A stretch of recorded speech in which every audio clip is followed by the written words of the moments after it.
১০০ জন মানুষের করোনা যখন হচ্ছিল না, তার মধ্যে ১ থেকে ২ জন মানুষ মারা যাচ্ছিলেন। কিন্তু এই রোগ যদি ১০০ জনকে ধরে, ৪০ থেকে ৭৫ জন মানুষ কিন্তু মারা যেতে পারে। তাহলে একবার ভাবুন কি সাংঘাতিক এই রোগ। এই রোগটি হলো এই নিপা ভাইরাস।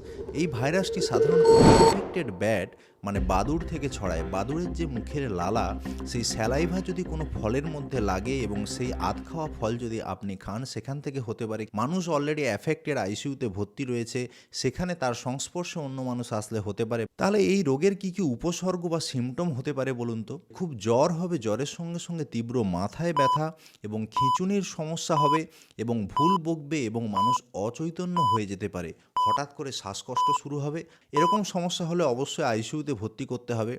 ভয় না পেয়ে কতগুলো সচেতনতার বার্তা যদি আপনারা মেনে চলেন, তাহলে কিন্তু রোগটা একটু কম ছড়াবে। কোনো অসুস্থ মানুষ যাকে দেখে মনে হচ্ছে হতে পারে বা হাসপাতালে ভর্তি হয়েছে, তার সংস্পর্শে আসলে অবশ্যই পরিষ্কার করে হাত ধুইবেন এবং পরিষ্কার ফল ভালো করে জল দিয়ে ধুয়ে তবে খাবেন। যদি কোনো মানুষ সাসপেক্টেড মারা গেছে হাসপাতালে, বাড়িতে নিয়ে আসা হয়েছে শেষ কার্যের জন্য, খুব বেশি একসঙ্গে জমায়েত করা যাবে না। গভর্নমেন্টের গাইডলাইন অনুসারে শেষ কার্য করতে হবে।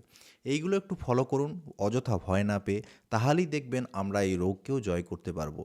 ধন্যবাদ। যদি ভালো লেগে থাকে অবশ্যই ছড়িয়ে দেবেন অন্যান্য মানুষজনের সঙ্গে, যাতে সবাই জানতে পারে।